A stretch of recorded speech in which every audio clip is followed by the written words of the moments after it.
Welcome back to our channel. Today, we have a very informative video lined up for you.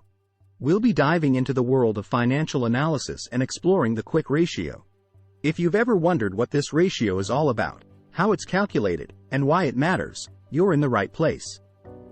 So, let's get started with our video on quick ratio explained, definition, formula, and examples. Before we jump into the nitty-gritty of the quick ratio, let's start with a basic definition. The quick ratio, also known as the acid test ratio, is a financial metric that helps us assess a company's short-term liquidity. In simple terms, it tells us whether a company has enough liquid assets to cover its short-term liabilities. Now, let's take a look at the formula for calculating the quick ratio. It's a fairly straightforward calculation. Quick ratio equals cash plus marketable securities plus accounts receivable, current liabilities. The quick ratio takes into account only the most liquid assets a company possesses, excluding inventory because it can be less readily converted to cash in a short time frame. To better understand the quick ratio, let's consider an example. Suppose we have company XYZ, and it has $50,000 in cash, $20,000 in marketable securities, and $30,000 in accounts receivable. On the other side, it has $40,000 in current liabilities. Let's calculate the quick ratio for company XYZ.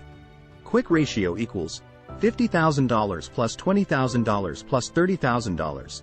$40,000 quick ratio equals $100,000 per $40,000 quick ratio equals 2.5.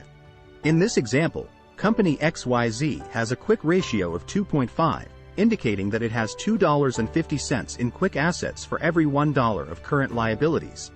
This suggests that company XYZ is in a relatively strong position to meet its short-term obligations. Now that we know how to calculate the quick ratio, let's discuss how to interpret the results. Generally, a quick ratio of 1 or higher is considered acceptable, as it indicates that a company can cover its short-term liabilities with its most liquid assets. However, a higher quick ratio is generally preferred, as it implies a better ability to handle unexpected financial challenges. On the other hand, if the quick ratio is less than 1, it suggests that a company may face difficulties in paying off its short-term obligations with its available quick assets alone. This could be a warning sign for investors and creditors, indicating potential liquidity problems. It's important to note that the quick ratio should be evaluated in conjunction with other financial metrics and industry benchmarks.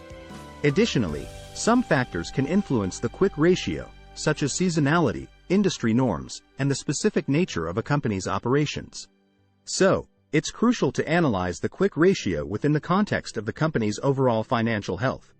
And there you have it. A quick rundown on the quick ratio.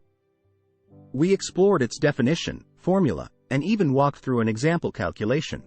Remember, the quick ratio provides valuable insights into a company's short-term liquidity, helping investors and creditors assess its financial health. Don't forget to hit that like button and subscribe to our channel for more educational content like this.